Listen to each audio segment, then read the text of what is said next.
Dobrze, to zaczynamy.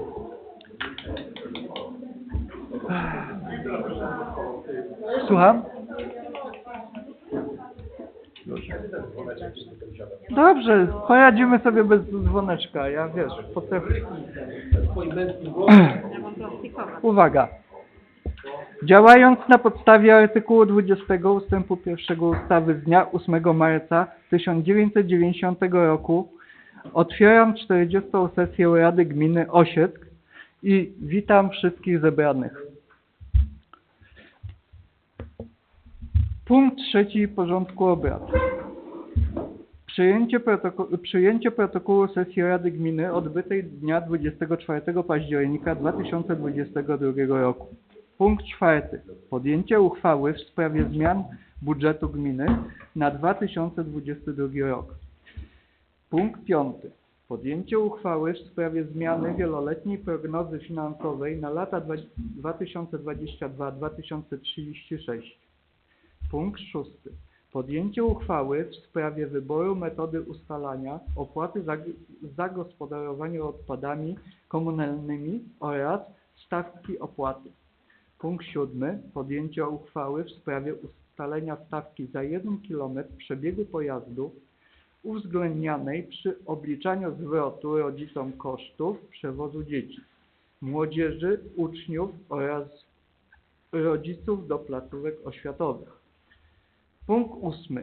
Podjęcie uchwały w sprawie przyjęcia programu ochrony środowiska dla gminy Osieck na lata 2022-2025.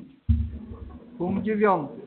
Podjęcie uchwały w sprawie przyjęcia programu współpracy gminy Osieck z organizacjami pozarządowymi i podmiotami wymienionymi w artykule 3 ust. 3 ustawy z dnia 24 kwietnia 2003 roku o działalności pożytku publicznego i wolontariacie na 2023 rok. Punkt 10. Podjęcie uchwały w sprawie zmiany uchwały nr I/3/18 Rady Gminy Osiec z dnia 21 listopada 2018 roku w sprawie powołania składu osobowego Komisji Rewizyjnej Rady Gminy Osiec. Punkt 17. Podjęcie uchwały w sprawie zmiany uchwały nr 1/7/8 Rady Gminy Osiec z dnia 21 listopada 2018 roku w sprawie ustalenia składu osobowego Komisji Finansów i Rozwoju Gospodarczego Rady Gminy Osiec. Punkt 12. Podjęcie uchwały w sprawie zmiany uchwały nr 1/9/18 Rady Gminy Osieck z dnia 21 listopada 2018 roku w sprawie powołania składu osobowego Komisji Spraw Społecznych i Bezpieczeństwa Publicznego Rady Gminy Osieck. Punkt 13. Podjęcie uchwały w sprawie zmiany uchwały nr 1/10/18 Rady Gminy Osieck z dnia 21 listopada 2018 roku w sprawie powołania przewodniczącego Komisji Spraw Społecznych i Bezpieczeństwa Publicznego Rady Gminy Osieck. Punkt 14. Informacja przewodniczącego Rady Gminy o wynikach analizy oświadczeń majątkowych złożonych przez osoby zobowiązane. Punkt 15. Sprawozdanie z działalności wójta gminy w okresie międzysesyjnym. Punkt 16. Informacja Komisji Stałych Rady Gminy z przebiegu prac między sesjami. Punkt 17. Informacja przewodniczącego Rady o działaniach podejmowanych w okresie międzysesyjnym. Punkt 18. Pisemne interpelacje i zapytania radnych. Punkt 19. Odpowiedzi na zgłoszone interpelacje. Punkt 20. Wolne wnioski i informacje. Punkt 21. Zamknięcie sesji. Czy ktoś z Państwa ma uwagi do porządku obrad? Czy ktoś chciałby coś wnieść? Nie? To ja w takim razie mam propozycję, proszę Państwa, żeby poddać pod głosowanie dzisiaj wybór komisji statutowej z uwagi, że troszeczkę pod tym względem goni nasz czas, bo będą wybory sołtysów w lutym, więc dobrze by było, żeby taka komisja jak najszybciej zaczęła działać i pochyliła się nad naszymi statutami. Dlatego chciałbym, żeby Państwo się przychylili do wprowadzenia dodatkowego punktu, jakim jest wybór komisji statutowej. Proszę bardzo, komisja statutowa w tej kadencji Rady nie była powoływana. Nie. Nie była powoływana. Ale to jest komisja doraźna. Czyli zakończyła pracę i dopiero teraz jest powoływana do tego zadania.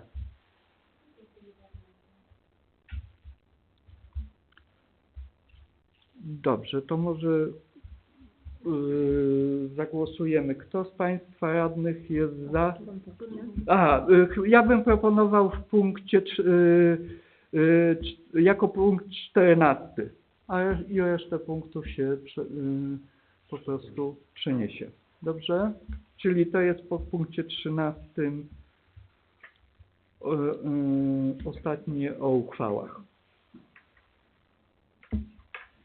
To może zagłosujemy. Kto z Państwa? Aha, to ja muszę, tak? Dobrze, to głosujemy. Pan Binkowski. Pan Bylinka Krzysztof. Pan Długaszek. Nie. Pan Fierka Dariusz. Pan Kamionek, jestem za. Pani Kasprzak Irena. Pani Kotowska Anna. Pan Męczak Jacek. Pan Trzaskowski Piotr. Jestem za. Pan Zawada Adam. Jestem. Nie. Dobrze, dziękuję. Czyli punkt jest przegłosowany, punkt wprowadzamy jako punkt 14. Punkt o podjęciu uchwały w sprawie powołania doraźnej komisji statutowej. Dziękuję. Dobrze. Przechodzimy do punktu trzeciego. Przyjęcie protokołu sesji Rady Gminy odbytej dnia 24 października 2022 roku.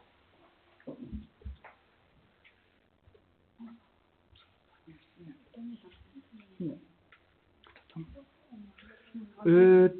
Czy ktoś z Państwa ma uwagi do tego protokołu?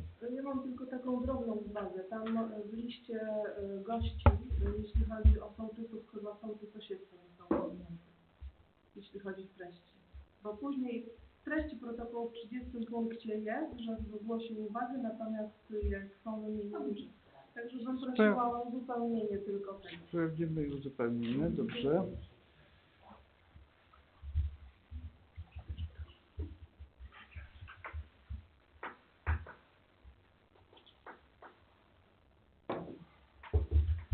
Dobrze. Słucham? Głosujemy teraz przyjęcie protokołu z sesji Rady Gminy odbytej dnia 24 października 2022 roku. Pan Binkowski Piotr. Jestem za. Pan Bylinka Krzysztof. Za. Pan Fierka Dariusz. Jestem za.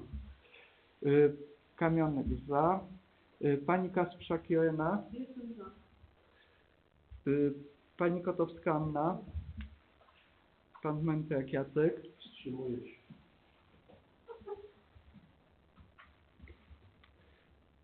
Pan Trzaskowski Piotr. Jestem za. Pan Zawada Tomasz. Adam. Adam, przepraszam. Cześć Adam. Tak. Dobrze, dziękuję. Przechodzimy do punktu 4. Podjęcie uchwały w sprawie zmian budżetu gminy na 2020 rok. Proszę. Szanowni Państwo, więc zmiany proponowane w dochodach dotyczą działu transport i łączność. Tutaj zwiększenie planu dochodów majątkowych o kwotę 93 000 w związku z pozyskaniem dotacji od Państwowego Gospodarstwa Leśnego Lasy Państwowe z przeznaczeniem na przebudowę drogi gminnej w Sobienkach. W dziale Administracja Publiczna tutaj przeniesienie kwoty 14 268 zł pomiędzy paragrafami klasyfikacji budżetowej. Zmiana dotyczy przeniesienia pomiędzy dochodami bieżącymi i majątkowymi w realizowanym projekcie Cyfrowa Gmina. W dziale Bezpieczeństwo Publiczne i Ochrona Przeciwpożarowa tutaj zwiększenie planu dochodów o kwotę 29 700 zł w związku z pozyskaną dotacją ze środków Funduszu Sprawiedliwości dla jednostek samorządu terytorialnego. W dziale dotyczącym dochodów od osób prawnych, od osób fizycznych i od innych jednostek nieposiadających osobowości prawnej proponujemy zwiększenie dochodów bieżących o łączną kwotę 75 517 zł z tytułu wpływów z podatku rolnego od osób prawnych, podatku od spadków i darowizn oraz podatku od czynności cywilnoprawnych w osobach fizycznych. Oraz jeszcze jedna zmiana dotyczy zwiększenia dochodów bieżących o kwotę 1 872 440 zł i 2 grosze w związku z przyznaniem dodatkowych udziałów we wpływach z podatku dochodowego od osób fizycznych na rok 2022. W dziale Różne rozliczenia zwiększenie planu dochodów bieżących o kwotę 1000 zł dotyczących wpływów z pozostałych odsetek zgromadzonych na rachunku bankowym. W dziale Oświata i Wychowanie zwiększenie planu dochodów o kwotę 5600 zł z tytułu przyznanych środków z Powiatowego Urzędu Pracy na dofinansowanie działań obejmujących kształcenie pracowników w Szkole Podstawowej w Augustówce. W dziale Pozostałe zadania w zakresie polityki społecznej tutaj proponujemy zwiększenie planu dochodów o kwotę 211 520 zł, które zostaną przeznaczone na wypłatę dodatku dla gospodarstw domowych w ramach niektórych źródeł ciepła oraz na wypłatę dodatku węglowego.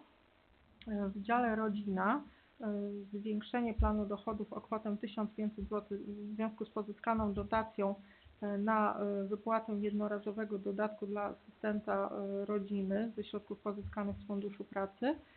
I ostatnia zmiana w dochodach dotyczy działu Gospodarka Komunalna i Ochrona Środowiska.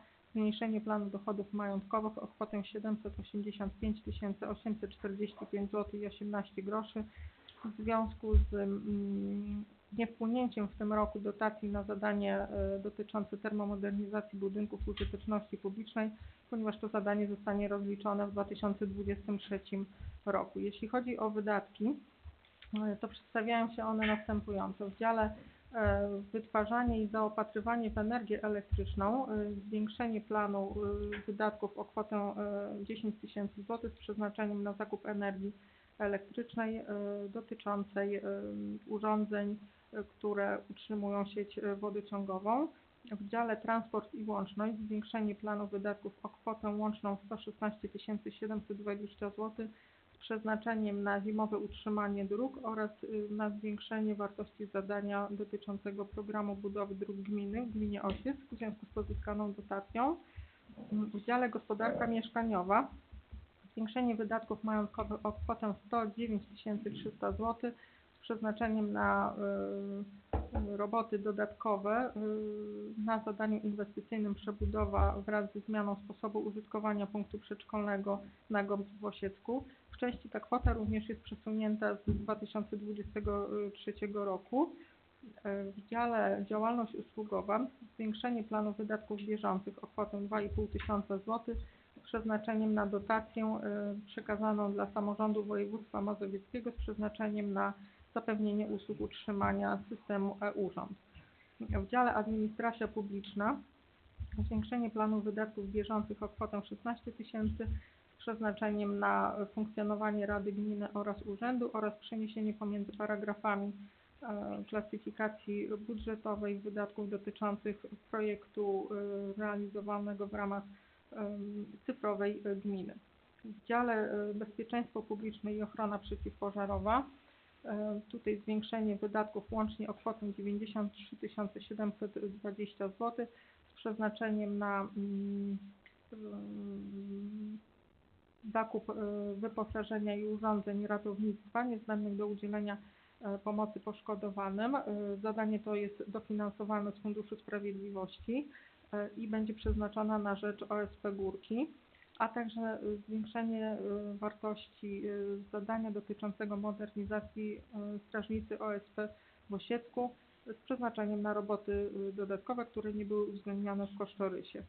W dziale Oświata i Wychowanie w wydatkach bieżących zwiększenie planu o łączną kwotę 172 924 zł i 84 grosze.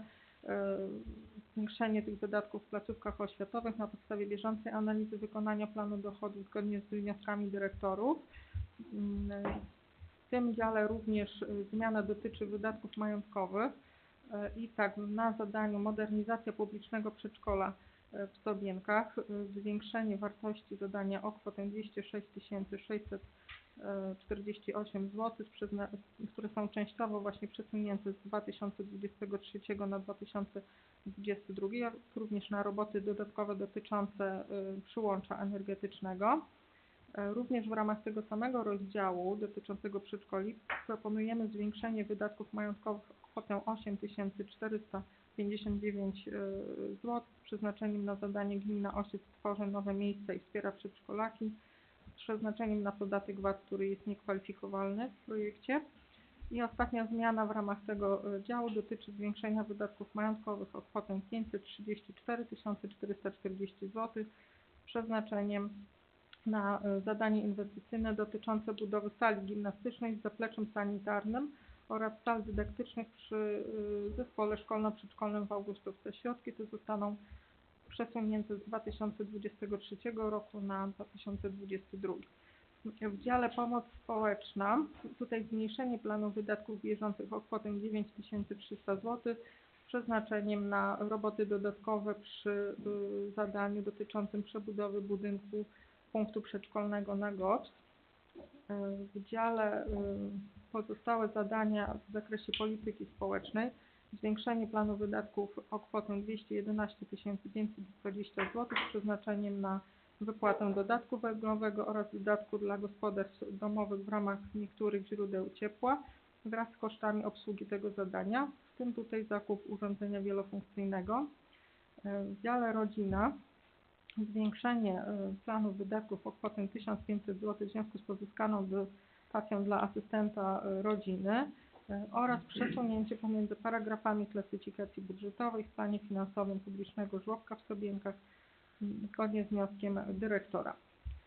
I jeszcze zmiana w dziale Gospodarka Komunalna i Ochrona Środowiska. Zwiększenie wydatków bieżących o kwotę 10 000 zł z przeznaczeniem na energię elektryczną w ramach gospodarki ściekowej. W rozdziale dotyczącym gospodarki komunalnej zwiększenie planu wydatków o kwotę 20 000 z przeznaczeniem na zakup kosiarki dla ciągnika, właśnie do ciągnika dla gospodarki komunalnej. I ostatnia zmiana dotyczy przesunięcia pomiędzy paragrafami klasyfikacji budżetowej na zadaniu dotyczącym termomodernizacji budynków użyteczności publicznej w Osiecku. Powyższe zmiany nie powodują zwiększenia deficytu. Deficyt pozostaje bez zmian i wynosi 4 881 296 zł 71 groszy. Przychody również pozostają bez zmian i wynoszą 5 299 896 zł 71 groszy. Dziękuję. Dziękuję bardzo. Przegłosujemy teraz podjęcie uchwały w sprawie zmian budżetu wymienionych przez Panią Skarbnik. Proszę bardzo. Pan Binkowski. Jestem za. Pan Belinka. Jestem za. Pan Fielka Dariusz. Jestem za. Wstrzymuje się. Pani Kacprzak Irena. Wstrzymuję się. Pani Kotowska Anna. Pan Męcak Jacek. Pan Trzaskowski Piotr. Jestem za. I Pan Zawada Adam. Jestem.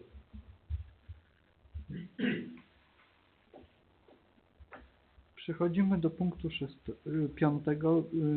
Podjęcie uchwały w sprawie zmiany wieloletniej prognozy finansowej na lata 2036. Przeproszę Panią Skaję. Szanowni Państwo, zgodnie ze zmianami w budżecie na 2022 rok dokonano następujących zmian w wieloletniej prognozie finansowej. Kwota dochodów, jak również wydatków została zwiększona łącznie o kwotę 1 779 820 zł i 14 groszy. Po dokonaniu powyższych zmian wynik jest deficytowy i według planu wynosi 4 881 296 zł 71 groszy. Tak jak już mówiłam wcześniej, przychody nie zmieniają się w stosunku do tego, co jest zaplanowane. Kwota długu na koniec 2022 roku na ten moment również nie ulega zmianie. W latach 2022-2023 zaktualizowano kwoty prognozy dotyczące finansowania programów i projektów z udziałem środków Unii Europejskiej zarówno w dochodach, jak i w wydatkach. Zmieniono także kwotę wydatków objętych limitem, o których mowa w ustawie, w artykule 5 ustawy, zgodnie z załącznikiem nr 2 do niniejszej uchwały w latach 2022-2023.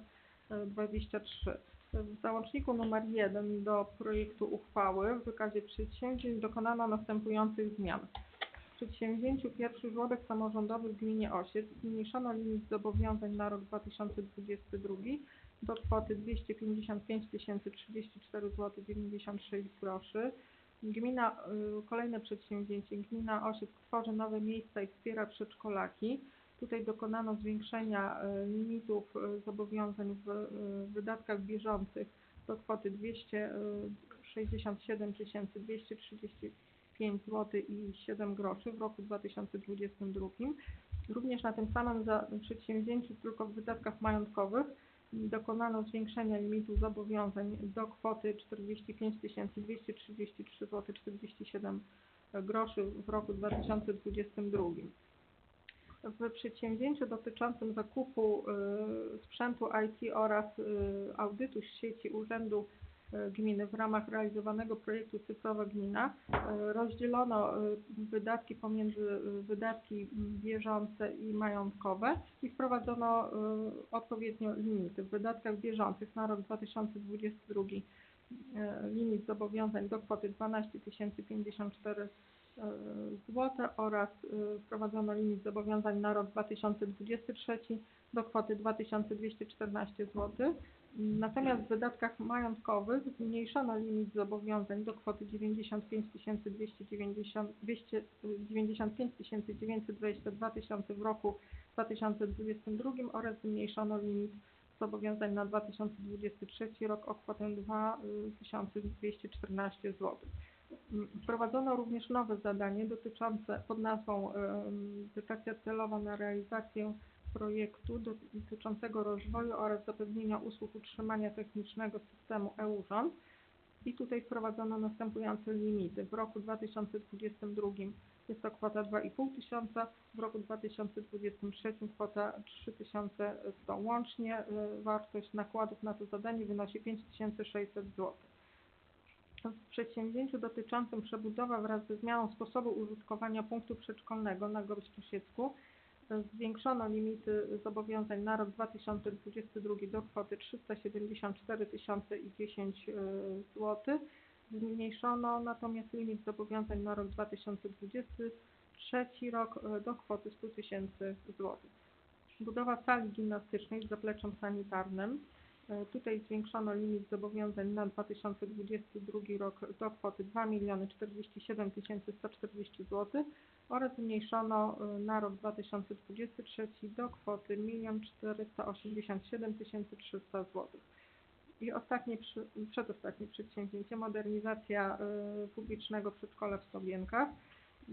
Tutaj zwiększono limit zobowiązań na rok 2022 do kwoty 378 553 zł oraz zmniejszono limit zobowiązań na rok 2023 do kwoty 3 461 695 zł. I ostatnie przedsięwzięcie, którego dotyczy zmiana, Jest to przedsięwzięcie program budowy dróg gminy w gminie Osieck. Tutaj zwiększono limit zobowiązań na rok 2022 o kwotę 96 720 zł. Dziękuję. Dziękuję bardzo. Proszę Państwa, przejdziemy teraz do przegłosowania podjęcia uchwały w sprawie wieloletniej prognozy finansowej na lata 2022-2036. Pan Wilkowski Piotr, Jestem za. Pan Bylinka Krzysztof, Jestem za. Pan Sierka Dariusz, Jestem za. Kamionek za, Pani Kasprzak Irena, Pani Kotowska Anna, Pan Mędrak Jacek, Jestem za. Pan Trzaskowski Piotr, Jestem za. Pan Zawada Adam. Dziękuję. Przyjęcie uchwały zostało przegłosowane. Punkt 6. Podjęcie uchwały w sprawie wyboru metody ustalenia opłaty za gospodarowanie odpadami komunalnymi oraz stawki opłaty. Proszę Panią Magdę Olszewską. Szanowni Państwo, uchwała w sprawie wyboru metody ustalenia opłaty za gospodarowanie odpadami komunalnymi oraz stawki opłaty. Proponujemy wybór metody ustalenia opłaty za gospodarowanie odpadami komunalnymi od właścicieli nieruchomości, na których zamieszkują mieszkańcy, zgodnie z którą opłata za gospodarowanie odpadami komunalnymi stanowi ilość liczby mieszkańców zamieszkujących daną nieruchomość i stawki opłaty za gospodarowanie odpadami komunalnymi. Proponujemy stawkę opłaty za gospodarowanie odpadami komunalnymi w wysokości 31 zł miesięcznie od osoby zamieszkującej daną nieruchomość. Natomiast podwyższoną stawkę za gospodarowanie odpadami komunalnymi, jeżeli właściciel nieruchomości nie wypełni obowiązku zbierania odpadów komunalnych w sposób selektywny w wysokości 62 zł miesięcznie od osoby. Natomiast zwolnienie z części opłaty za gospodarowanie odpadami komunalnymi właścicieli nieruchomości zabudowanych budynkami mieszkalnymi jednorodzinnymi kompostujących bioodpady stanowiące odpady komunalne w kompostownikach przydomowych w wysokości 1 zł miesięcznie od osoby. Ta stawka 31 zł wynika z tego, iż ilość odebranych odpadów biodegradowalnych od stycznia do października tego roku wyniosła 75 ton. Szacujemy, że jeszcze około 15 ton zbierzemy w tym roku, więc to będzie tak około 90 ton. Z złożonej deklaracji wiemy, że wykompostuje 878 osób, więc cena jednostkowa podana w przetargu za odbiór 1 tony w tym roku będzie wynosiła 959 zł i 4 grosze. Więc masa odpadów razy cena jednostkowa wywozu odpadów zdegradowanych za tonę będzie nas kosztowała rocznie około 86 tysięcy. Kwotę tą podzieliliśmy na 2 zł, które nie kompostują i podzieliliśmy na 12 miesięcy. To wynosi nam 8 zł i 27 groszy. Dodając płatę administracyjną w wysokości 76 groszy, daje nam to łączną stawkę 9 zł. Więc te osoby, które nie będą miały kompostownika, będzie to stawka 41 zł, natomiast te osoby, które kompostują, będą miały stawkę 22 zł od osoby na miesiąc. No i teraz podkładam już ludzie? Można wpadać, tak? No ale to będzie też mniej odpadów. No, znaczy ja wiem, ja nie składałem i nie wiem, się nie składałem deklaracji. No to trzeba złożyć. Ale deklaracje składają się na uciekł, to zmienić. Tak, tak.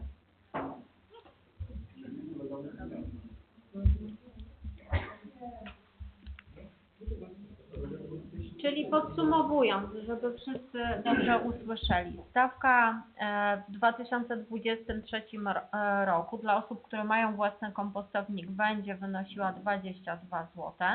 Dla osób, które oddają bioodpady do systemu będzie wynosiła 31 zł od osoby, a dla osób, które w ogóle nie segregują 62 zł od osoby. Czy są takie osoby, które nie segregują?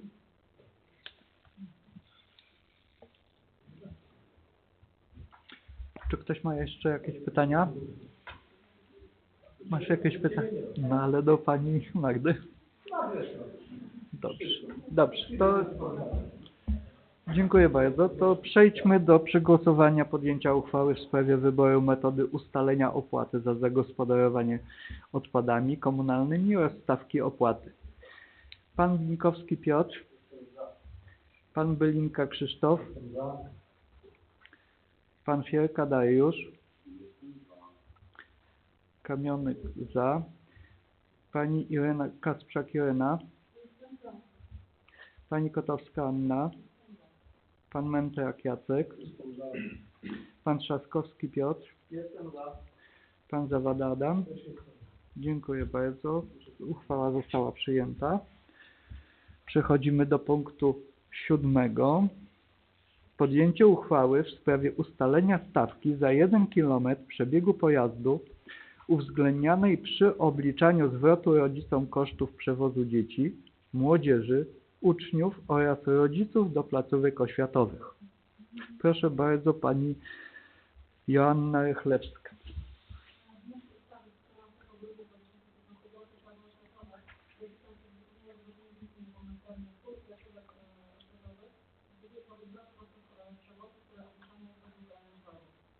Ustawa była nowelizowana niedawno, dlatego wprowadzono nowe zasady zwrotu kosztów jednorazowego przewozu usług. Tutaj jednocześnie powiem, że Rada Gminy uprawniona do określenia zwrotu uchwały stawki za kilometr przebiegu pojazdu. Do tej pory Rada Gminy na podstawie artykułu 39a uprawniona była do określenia średniej ceny jednostki paliwa. Taką uchwałę podejmowaliśmy tutaj w sierpniu bieżącego roku, jednakże uchwała następuje nowelizacji, tak wzrost będzie odliczony według zmiennego wzrostu, którego elementem nie będzie średnia jednostki paliwa, ale ustalona przez Radę stawka na kilometr przebiegu. Tutaj proponowana stawka to było 80 zł, 58 stopni. Wszystko? Dziękuję bardzo. Jakieś pytania ktoś ma z Państwa? Nie, dziękuję. W takim razie przegłosujemy podjęcie uchwały w sprawie ustalenia stawki za 1 km przebiegu pojazdu uwzględnianej przy obliczaniu zwrotu rodzicom kosztów przewozu dzieci, młodzieży, uczniów oraz rodziców do placówek oświatowych. Pan Binkowski. Pan Bylinka Krzysztof. Pan Fierka Dariusz. Kamionek, jestem za.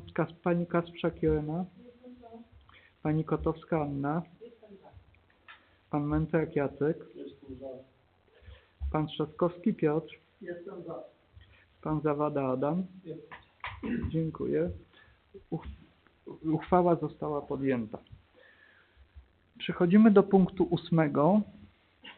Podjęcie uchwały w sprawie przyjęcia programu ochrony środowiska dla gminy Osieck na lata 2022-2025. Proszę Panią Karolinę Szaniawską. Szanowni Państwo, wedle przepisów wynikających z ustawy Prawo ochrony środowiska, jeśli zachodzi potrzeba, należy zaktualizować program ochrony środowiska dla swoich gminy, oczywiście według obecnie obowiązujących przepisów. Tutaj dla gminy Osieck program ochrony środowiska na lata 2022-2025 wraz z prognozą oddziaływania na środowisko stworzyła firma Ekodialog, oczywiście we współpracy z gminą Osieck. Sektory środowiska, które zostały ujęte w programie to ochrona klimatu i jakości powietrza, zagrożenie hałasem, pola elektromagnetyczne, gospodarka wodno-ściekowa, gospodarka wodami, zasoby geologiczne, gleby, gospodarka odpadami i zapobieganie powstawaniu odpadów, zasoby przyrodnicze i zagrożenia poważnymi awariami. Tutaj na podstawie artykułu 18 ust. 1 ustawy Prawo ochrony środowiska program ochrony środowiska jest uchwalany przez właściwą Radę Gminy. Dziękuję. Dziękuję bardzo. Jakieś pytania ktoś ma z Państwa? Dobrze, w takim razie zagłosujemy nad podjęciem uchwały w sprawie przyjęcia programu ochrony środowiska dla gminy Osieck na lata 2022-2025. Pan Binkowski Piotr. Pan Bylinka Krzysztof. Pan Fierka Dariusz. Jestem za. Kamionek, jestem za. Pani Kacprzak-Irena. Pani Kotowska Anna. Pan Mędrak Jacek. Jestem za. Pan Trzaskowski Piotr. Jestem za. I Pan Zawada Adam. Dziękuję bardzo. Uchwała została przyjęta. Przechodzimy do punktu 9. Paniom już dziękujemy.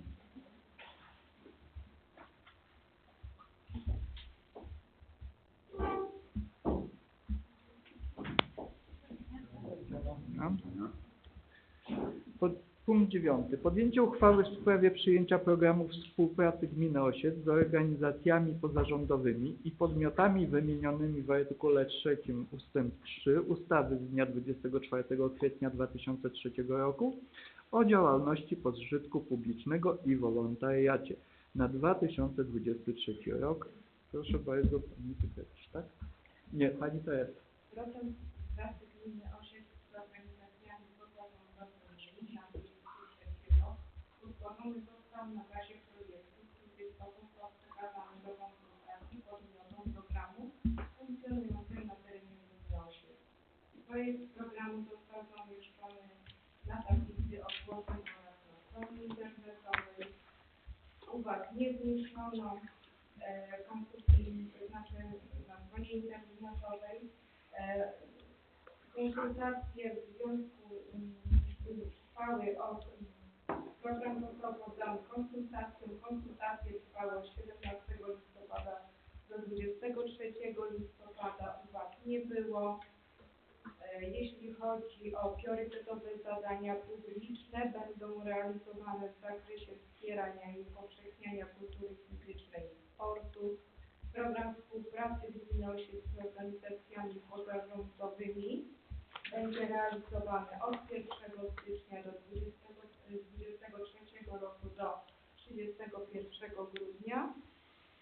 Planowana w 2023 roku wysokość środków finansowych przeznaczonych na realizację programu będzie 22 000 złotych.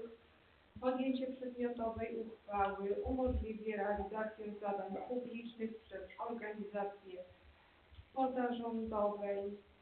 pozarządowe. Projekt uchwały i programu był analizowany na posiedzeniu komisji 21 listopada 2022 roku. Został zaopiniowany pozytywnie. Proszę o podjęcie uchwały. Dziękuję. Dziękuję bardzo. Czy ktoś z Państwa ma jakieś pytania? Dziękuję. Przygotowujemy podjęcie uchwały w sprawie przyjęcia programu współpracy gminy Osiec z organizacjami pozarządowymi na 2023 rok. Pan Binkowski Piotr, pan Bylinka Krzysztof, pan Fierka Dariusz, Jestem za. Kamionek jestem za, pani Kasprzak Irena, pani Kotowska Anna, pan Mędrak Jacek, Jestem za. pan Trzaskowski Piotr, Jestem za. pan Zawada Adam. Dobrze, dziękuję bardzo. Uchwała została podjęta. Przechodzimy do punktu 10. Podjęcie uchwały w sprawie zmiany uchwały nr 1/3/18 Rady Gminy Osiec z dnia 21 listopada 2018 roku w sprawie powołania składu osobowego Komisji Rewizyjnej Rady Gminy Osiec. Proszę Panią Sekretarz. Proszę Państwa, prosimy o zmianę uchwały powołującą skład osobowy Komisji Rewizyjnej w związku z zmianą na stanowisku przewodniczącego Rady Gminy. Konieczne jest wykreślenie pana Ryszarda Andrzeja Kamionka ze składu Komisji Rewizyjnej. W związku z czym skład Komisji Rewizyjnej będzie przedstawiał się w następujący sposób. Pani Kotowska Anna, pan Bylinka Krzysztof, pan Zawada Adam, pani Irena Kasprzak, pan Marek Długaszek. Dziękuję bardzo, proszę o przyjęcie uchwały. Dziękuję bardzo. Pytania? Nie. Dobrze, dziękuję. Zagłosujemy za podjęciem uchwały w sprawie zmiany uchwały nr 1/3/18 Rady Gminy Osieck w sprawie powołania składu osobowego Komisji Rewizyjnej Rady Gminy Osieck. Pan Binkowski Piotr, pan Bylinka Krzysztof, Pan Fierka Dariusz. Wykreślić. Jestem za. Kamionek za. Pani Kasprzak Irena. Pani Kotowska Anna. Pan Mędrak Jacek. Pan Trzaskowski Piotr. Jestem za. Pan Zawada Adam. Wstrzymuję się. Dobrze. Dziękuję bardzo. Tak. Uchwała została przyjęta. Przechodzimy do punktu 11. Podjęcie uchwały w sprawie zmiany uchwały nr 1/7/18 Rady Gminy Osiek z dnia 21 listopada 2018 roku w sprawie ustalenia składu osobowego Komisji Finansów i Rozwoju Gospodarczego Rady Gminy Osiecka. Proszę Panią Sekretarz. Proszę Państwa, tym razem chodzi o ustalenie składu osobowego Komisji Finansów i Rozwoju Gospodarczego Rady Gminy Osiec. W związku z objęciem funkcji przewodniczącego Rady Gminy Osiec przez pana radnego Ryszarda Andrzeja Kamionka należy przyjąć jego rezygnację z członkostwa w Komisji Finansów. Skład Komisji Finansów będzie przedstawiał się w następujący sposób. Binkowski Piotr, Bylinka Krzysztof, Fierka Dariusz, Piniatek Grażyna, Kasprzak Irena, Kotowska Anna, Mędrak Jacek, Romanowska Anna, Trzaskowski Piotr, Urbaniak Tomasz, Zawada Adam, Bąk Kamil. Proszę o przyjęcie uchwały. Dziękuję bardzo. Jakieś pytania Państwu? Nie. Dobrze. Zagłosujemy teraz nad podjęciem uchwały w sprawie zmiany uchwały nr 1/7/18 Rady Gminy Osiec z dnia 21 listopada 2018 roku w sprawie ustalenia składu osobowego Komisji Finansów i Rozwoju Gospodarczego Rady Gminy Osiec. Pan Binkowski Piotr. Pan Bylinka Krzysztof. Pan Fierka Dariusz. Za. Wykreślenie. Kamionek za. Pani Kasprzak Irena. Pani Kotowska Anna. Pan Mędrak Jacek. Pan Trzaskowski Piotr. Jestem za. I pan Zawada Adam. Dziękuję bardzo. Uchwała została podjęta. Przechodzimy do punktu 12.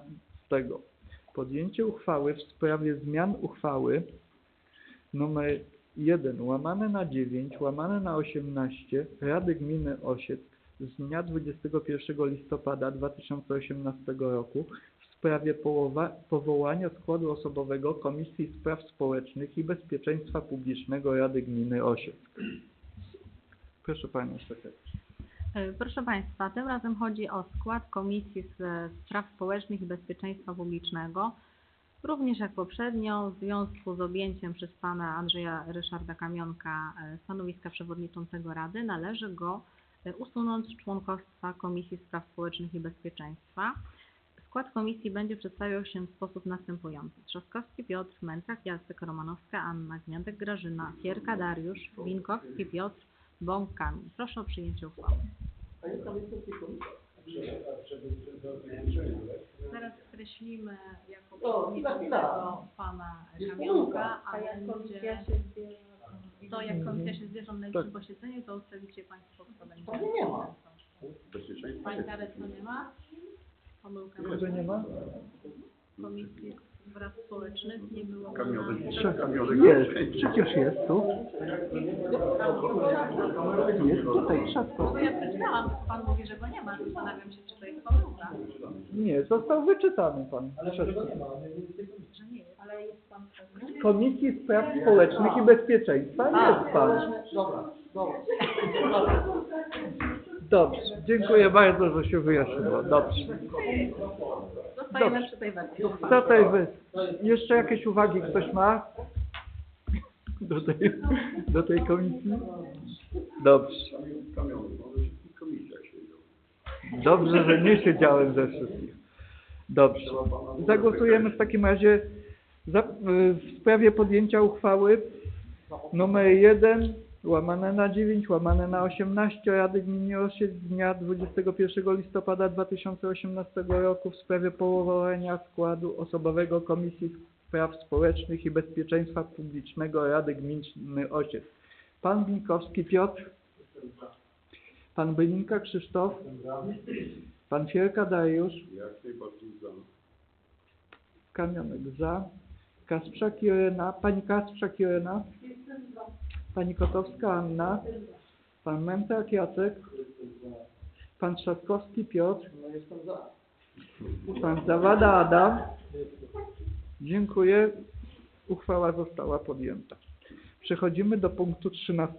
Podjęcie uchwały w sprawie zmiany uchwały nr 1 przez 10 przez 18 Rady Gminy Osiek z dnia 21 listopada 2018 roku w sprawie powołania przewodniczącego Komisji Spraw Społecznych i Bezpieczeństwa Publicznego Rady Gminy Osiek.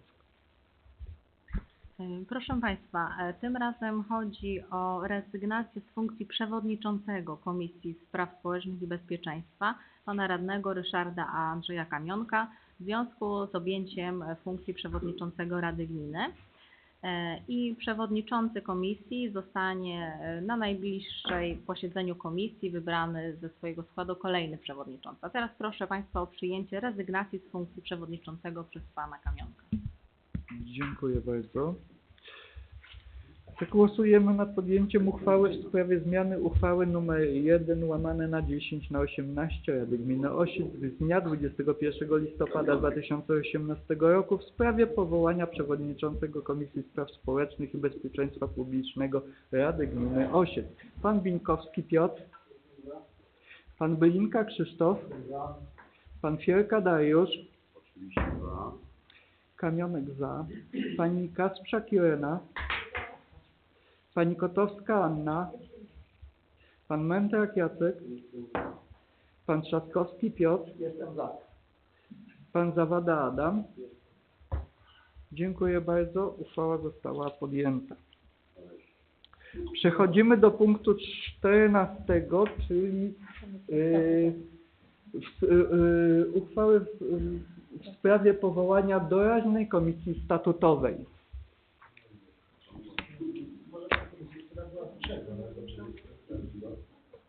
A kto pamięta, kto był? Nie no. No to może ktoś jest chętny do pracy w tej komisji. Bardzo proszę. Ile tam ludzi potrzeba? 6? Proszę.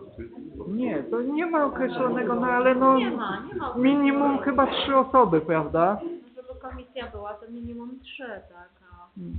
A chyba takie najlepsze to 5-osobowe. No, także zapraszamy Państwa. Słucham? Panie Przewodniczący, proszę pisać wszystkich radnych. Obecnie oczywiście. Lepiej nie obecnie. Bardzo proszę, bardzo proszę. Żeby nie było, to wszystkich pisać i tyle. Ktoś może przyjdzie, nie? Słucham? Dobrze, będziemy pytać po kolei. Pan Dariusz Fierka. Jestem za. Dobrze, dobrze. Pan Trzaskowski. Za. Ja jestem przeciw. Nie chcę. No. Nie chce być pan? Pani Irena Kasprzak. Pan Binkowski. Piotr. O, dobrze. Pan Mentak Jacek. Dobrze. Tak? Ja zaczynam opinią, przepraszam. Tak, spokojnie. Tak, Pan Adam? Pan Adam. No. Pani Ania. Tak.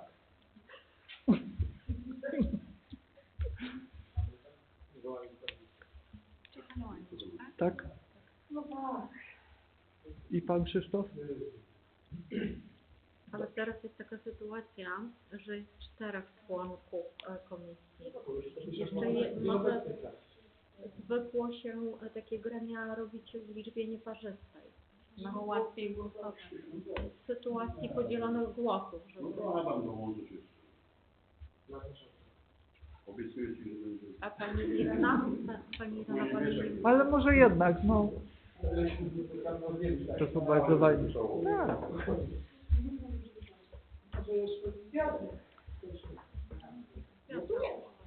Niby tam jest też. No ale nie ma go. Ale ja z nim nie rozmawiałem. I on by chciał? Pytałem go, czy by chciał to. Bo to nie muszę zorientować. To. Ale musimy czego... No nie, bo uchwałę musimy podjąć.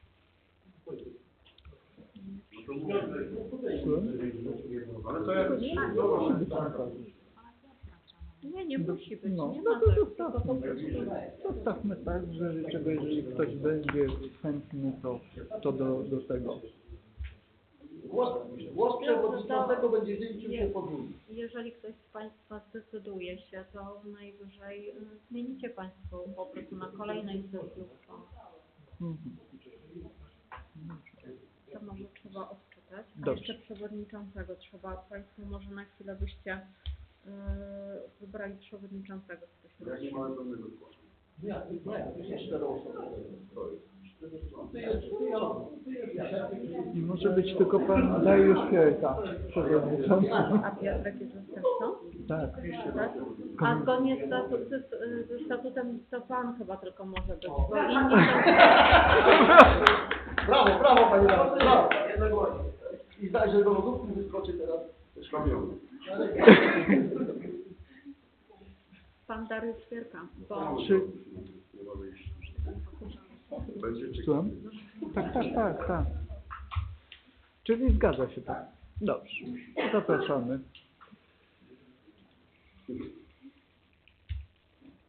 I to teraz uchwałę? Dobrze. Żeby nie miały Dobrze. projektu uchwały. Proszę Państwa, przeczytam teraz... Przeczytam teraz całą uchwałę, dobrze?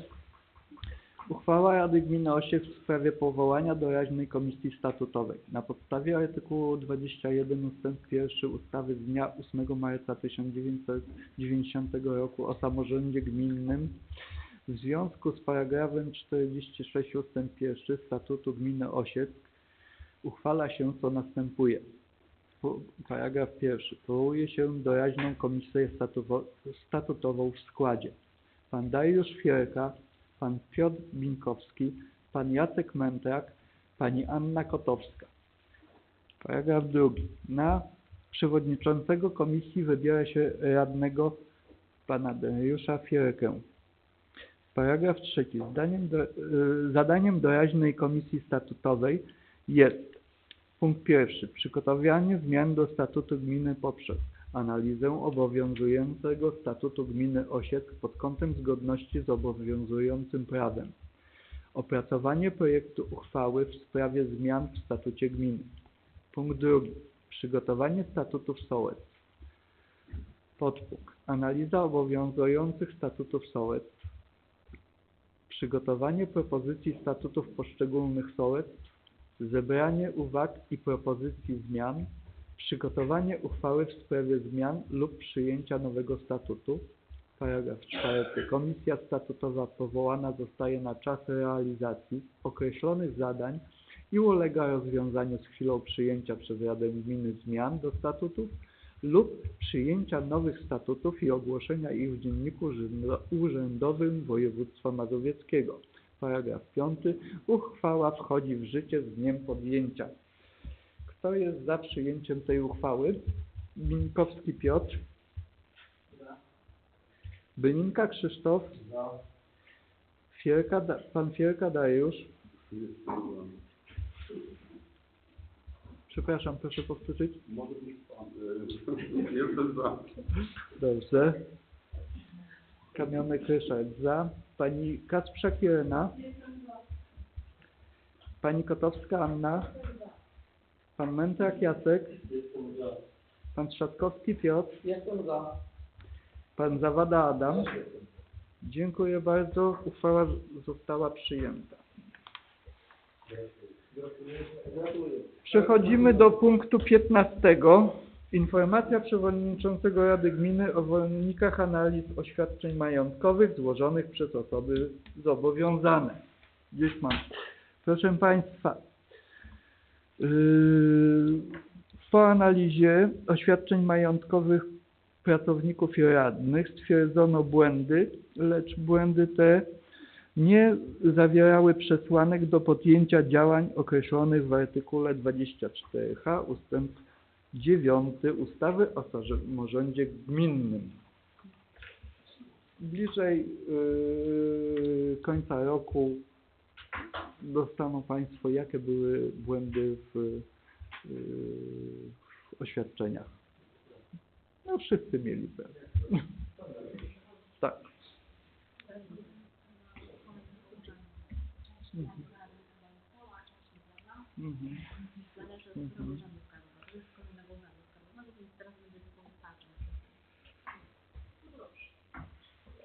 Dobrze. 16 punkt. Sprawozdanie z działalności wójta gminy w okresie międzysesyjnym. Szanowni Państwo, od ostatniej sesji, która odbyła się 24 października, odbyły się 3 przetargi, zostały otwarte i tutaj przytoczę. Odbiór i zagospodarowanie odpadów komunalnych od mieszkańców gminy Osiec w 2023 roku. Wpłynęły 2 oferty. Firma Prezero z Kutna z ceną ofertową 680 521 zł 50 groszy i firma Koma Marcin Pewcin z Dęba Wielkiego z kwotą ofertową 665 118 zł 22 grosze.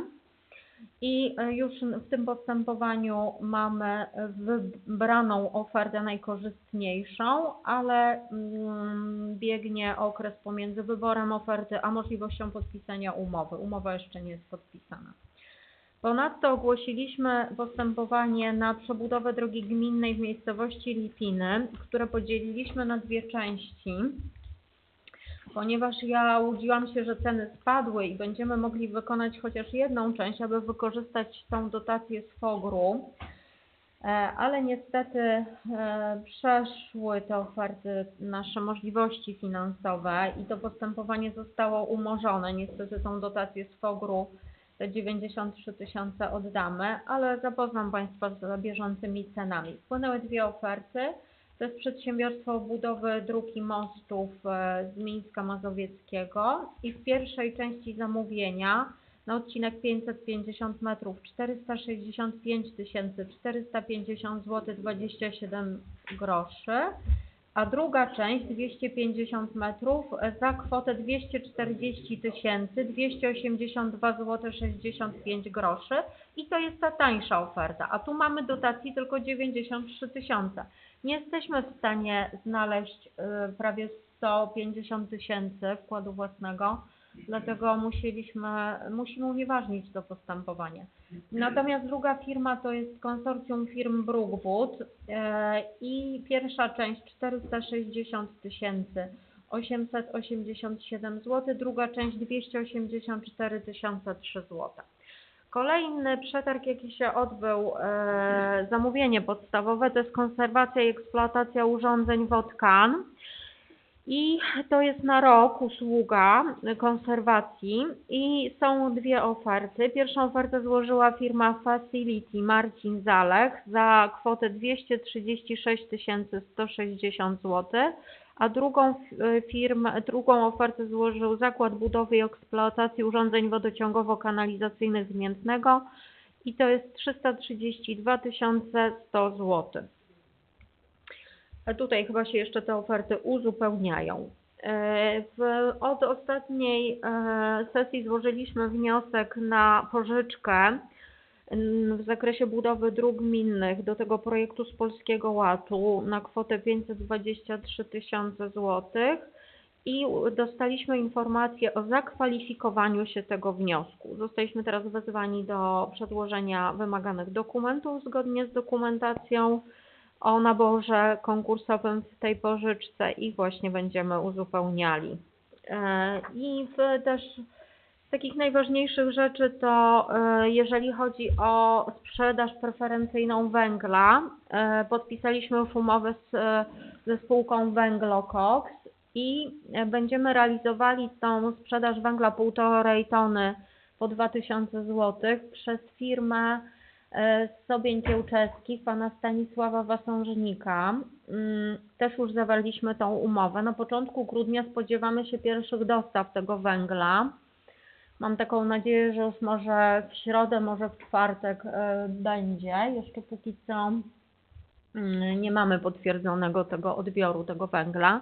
I drodzy Państwo, to będzie się wiązało z tym, że żeby ten węgiel odebrać, trzeba będzie opłaconą fakturę mieć i po fakturę zapraszamy do Urzędu Gminy. Ze sobą trzeba będzie mieć dwa egzemplarze faktur. Jedna będzie zostawała u sprzedawcy.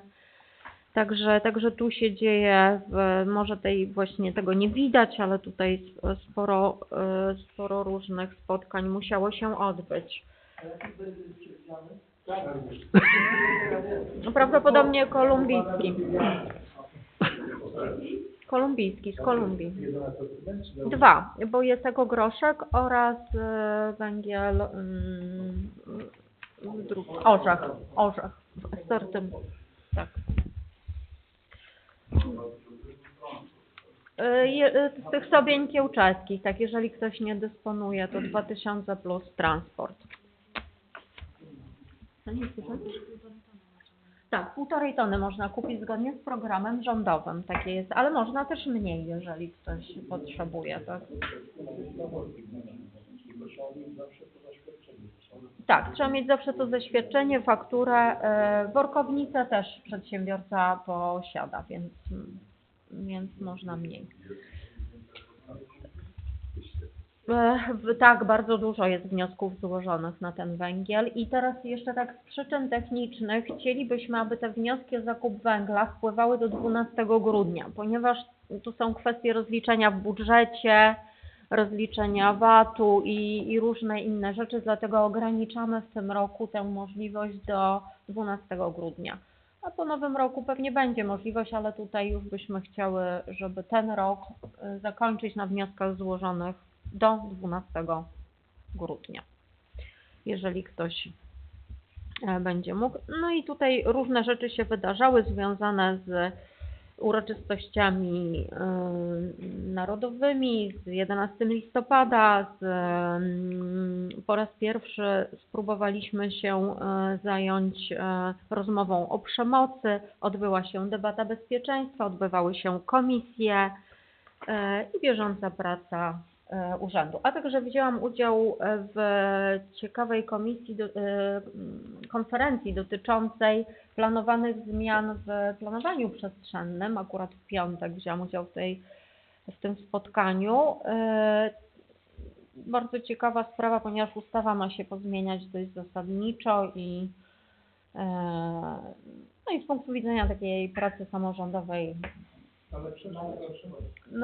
ma nie obowiązywać już studium kierunków zagospodarowania przestrzennego, to znaczy ono ma obowiązywać do czasu uchwalenia przez Radę Gminy uproszczonego planu ogólnego. Będzie coś takiego na zasadzie studium, gdzie będą określone pewne funkcje terenu, będzie się to nazywało planem ogólnym, ale będzie to uchwała o mocy prawa miejscowego, czyli coś, co chyba będzie ważniejsze niż studium, a jednocześnie prostsze do uchwalenia, bo nie będzie musiało posiadać aż tylu analiz.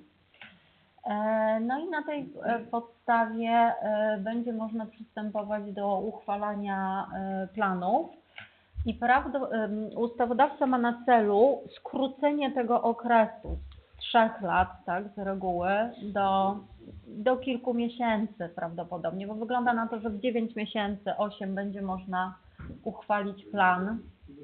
Będzie mniej analiz potrzebnych i będzie na przykład tylko raz możliwość składania uwag. Będzie zupełnie inaczej niż jest teraz, bo teraz mamy tak naprawdę po każdej zmianie, po wyłożeniu, jeżeli coś zmieniamy w projekcie planu, musimy ponownie wykładać i umożliwić składanie uwag.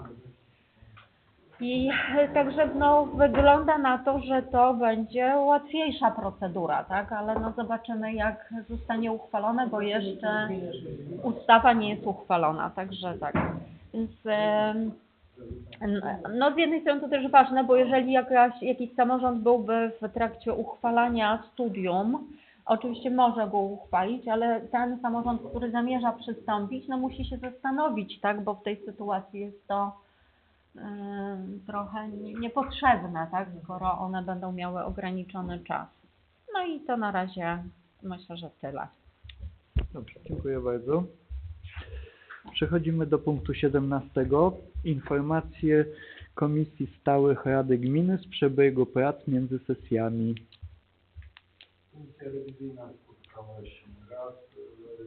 Komisja była zwołana na terenie zespołu szkolno-przedszkolnego Wałbrzycha. Sprawdza się postęp prac przy budowie sali gimnastycznej. Oglądali zakupy działki przez Urząd Gminny. Dziękuję. Komisja Finansów odbyła się 21 listopada i zajmowała się opiniowaniem uchwał na dzisiejszą sesję.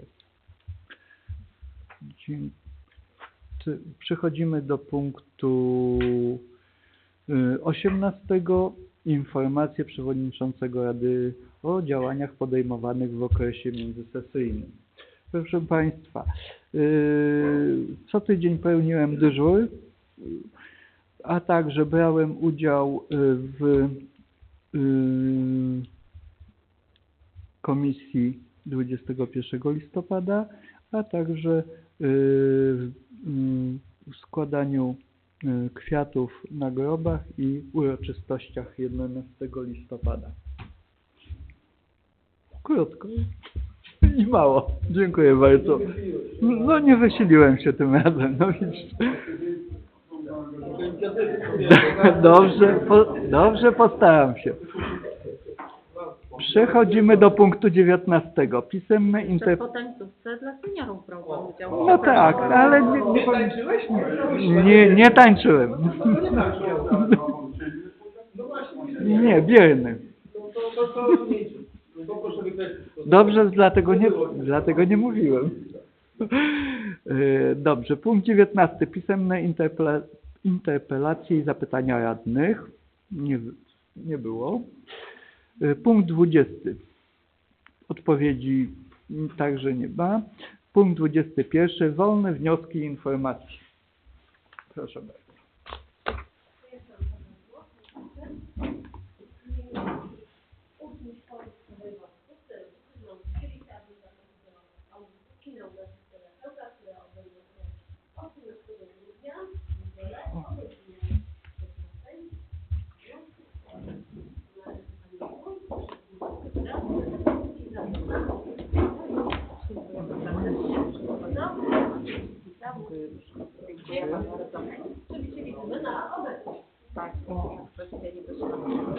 Dobrze. 18 grudzień. Dobrze. Jasełka. Odnośnie tego gazu, tam się potem mieszkanko pyta, jak będzie możliwość zapisywania się po prostu, czy znaczenia instalacji. Czy mamy jakieś wiedzy, czy nie mamy? Tak, chciałam poprosić przedstawiciela Polskich Sieci Gazowych o to, abyśmy zrobili zebranie. Niestety nie udało mi się połączyć telefonicznie. Od jakiegoś czasu mam jakiś problem w kontakcie z tym panem. I wtedy, gdy ustalaliśmy te zasady, to była mowa o tym, że w przyszłym roku, gdy już sieć gazowa zostanie wybudowana, będą mogły pozostałe osoby składać wnioski o przyłącza. Wyobrażałam sobie to w ten sposób, że będzie po prostu zebranie i Państwo otrzymają, nie wiem, chociażby informacje kiedy, gdzie, w jakiej instytucji mają składać wnioski. No niestety nie mogę tego ustalić, więc nie mogę Państwa zaprosić na takie spotkanie. No też z racji tej sytuacji osobistej pani projektantek przez ten tydzień nie chciałam chociażby zawracać im głowy, tak, tym naszym gazociągiem, tak. Także, bo tak jak Pan wie, byłam umówiona na spotkanie w szkole i ono zostało odwołane z przyczyn osobistych głównej projektantki, więc no dajmy może jeszcze parę dni, aby to się... No ja wówczas chciałam też dopytać, jak to zrobić, no ale jak wiemy, no nie mogło się to odbyć, siła wyższa, tak. A w temacie internetu to jest w ogóle jakaś szansa, że oni się trudnali, bo jest katastrofa z internetem. Tak, tak, jest wysłane, znaczy, bo to jest tak, drodzy Państwo, mamy wybudowaną kanalizację teletechniczną, która jest oddana w dzierżawę i zostało wysłane zapytanie do dzierżawcy o możliwość skorzystania z tej kanalizacji teletechnicznej właśnie akurat, jeżeli chodzi o Augustówkę, pod torami kolejowymi, które nas tutaj ogranicza w płynnym przekroczeniu tutaj tego terenu trudnego. To zapytanie zostało wysłane pod koniec listopada przez firmę IT24, która jest zainteresowana skorzystaniem z tej kanalizacji. Nie wiem, czy jest odpowiedź, no ale jeżeli tej odpowiedzi nie będzie albo będzie negatywna, to mamy jakiś gry plan na to ułożony, jak z tej kanalizacji skorzystać, ale póki co musimy iść zgodnie z tą umową, musi ta firma zacząć od takiej zgody. Tak, nie wiem, czy Pan zauważył, oni już rozwiesili takie na słupach kołowrotki, tam jest numer telefonu, bo jest to jednocześnie też taką sytuacją, aby osoby po prostu zgłaszały się do przyłączy, żeby oni widzieli, jak to jest pilne, tak? No i trwa procedura uzyskiwania tej zgody pod torami. Ale tak, są zainteresowani. Jeszcze jedno pytanie odnośnie tego przetargu na nasze nieruchomości, które mamy przy szkole. Czyli budynki. W chwili obecnej napisał się pierwszy przetarg na sprzedaż samochodu i już kończymy przetarg na sprzedaż domku. Będzie to przetarg z kodeksu cywilnego na tą ruchomość a jeśli chodzi o sprzedaż nieruchomości, to przetarg jest ogłoszony i zdaje się, że całe postąpienie będzie w grudniu, 19 grudnia. Chcemy sprzedać samochód Volvo OSP Osiek, ponieważ jeżeli będzie nowy samochód dostarczony, to ten no, wygląda na to, że nie jest potrzebny, a po rozeznaniu podczas gminnego spotkania ze wszystkimi przedstawicielami straży nikt nie chce tego wozu, więc nie jest zasadnym trzymanie go, opłacanie opłat i posiadanie kolejnego. No natomiast jeżeli chodzi o samochód, który jest umowa zawarta w przetargu na dostawę, być może on się trochę opóźni z uwagi na to, że firma tu już informowała o tym, że no, mogą nie dotrzymać terminu, ale w związku z tym złożyliśmy wniosek o ujęcie dotacji od marszałka województwa w kwocie 100 000 złotych, która jest elementem wkładu własnego w środki niewygasające. Jest taka możliwość, więc będziemy czekali, aż firma będzie gotowa i po prostu wówczas skorzystamy z tej dotacji najwyżej w przyszłym roku i również nasz wkład własny wówczas będziemy musieli przesunąć w środki niewygasające. Ale jest tu już, no, zostały wykonane te rzeczy, żeby te środki zabezpieczyć i móc z nich skorzystać. Bo tam chyba termin wykonania jest, z tego co pamiętam, 22 grudnia, no więc na razie czekamy. Mam nadzieję, że dostarczony będzie albo niedługo po tym terminie.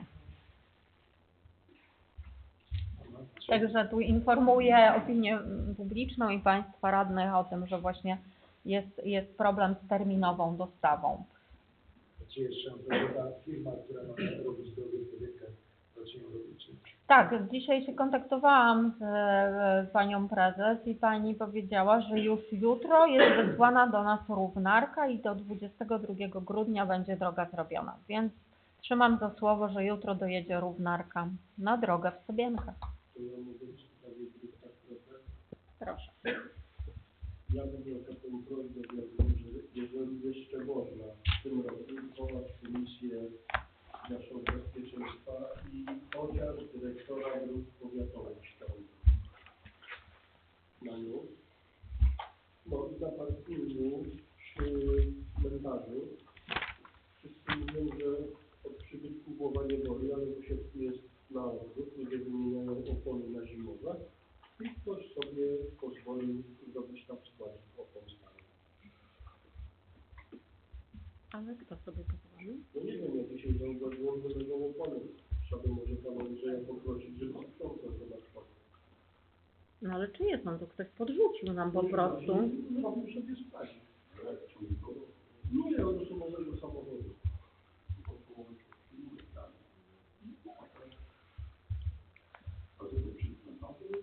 Na parkingu, na tym parkingu.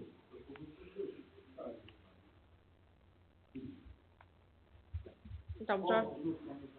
Rozumiem, że termin komisji by zależał od tego, kiedy pan dyrektor mógłby dysponował Ale czasem. mogło być to w tym roku, bo może trzeba by jakieś pieniądze przeznaczyć na nasze gminne drogi przy okazji. Chodzi o głównie drogę Osiec-Zawieszów.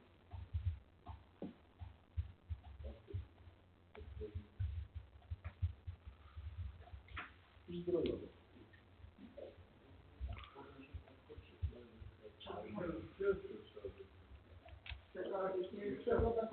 No ale ta zdrojowa to chyba tam jest. Czy przejmujemy ją, czy nie? To problem, tak? To ja mam jeszcze pytanie, mogę? A na jakim etapie jest remont w OSP w Osiecku? Czy tam wszystko idzie zgodnie z planem, czy są jakieś opóźnienia? Nie, raczej, Wszystko? raczej w porządku. Także tutaj nie ma żadnych problemów na tą chwilę. Nie, na razie nie widać. Nie wiem, jak jest z dostawą hydrantu wewnętrznego, bo jego nie widziałam dzisiaj i nie wiem, kiedy będzie wykonane. A reszta wydaje się, że idzie w dobrym tempie.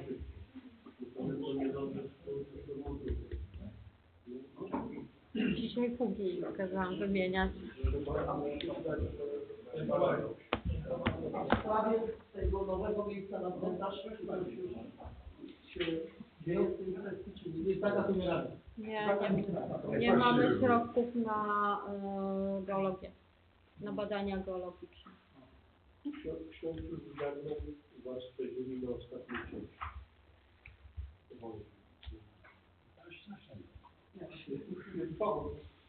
Ja rozumiem, że tempo jest zatrważające, bo sama byłam przerażona liczbą nekrologów, jaka pojawia się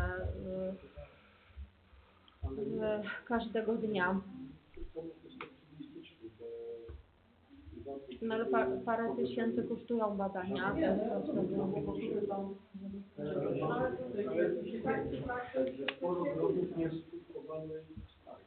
Badania badanianka, ale może mam jakieś pomysły. No właśnie, bo co, będziemy kopać, nie wiemy, to nie wiadomo jak. Znaczy no jakby obcięły nam skrzydła, tak, te 3 badania, które zrobiliśmy, bo my już zrobiliśmy badania na 3 terenach i mamy obcięte skrzydła.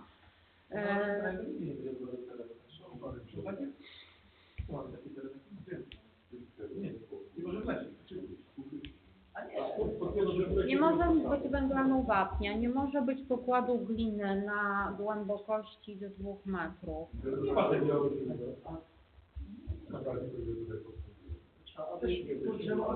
Nie wyszły nam badania tam.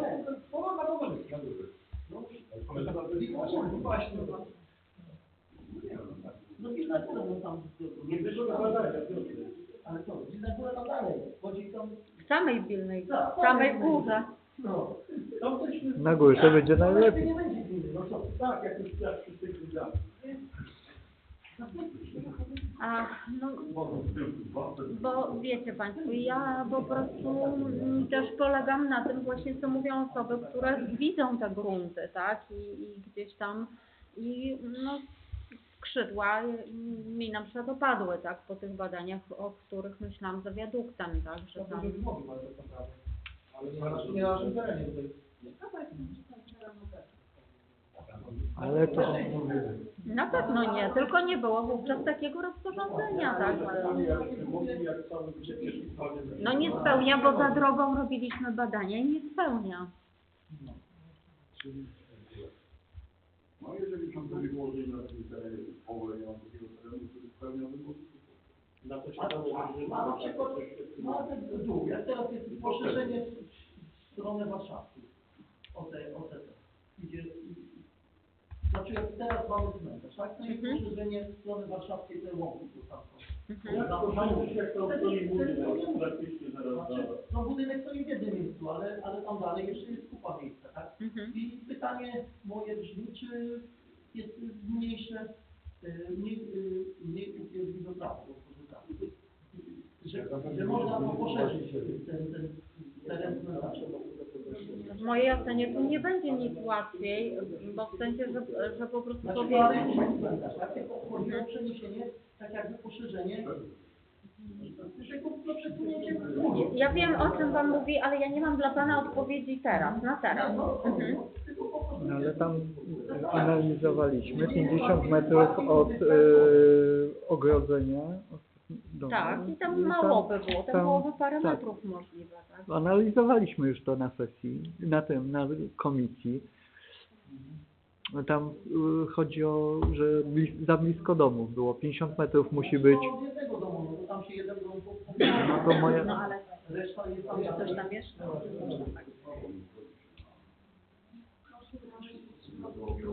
Łatwiej wybudować dom niż cmentarz może. No nawet? No to może go wyszedł.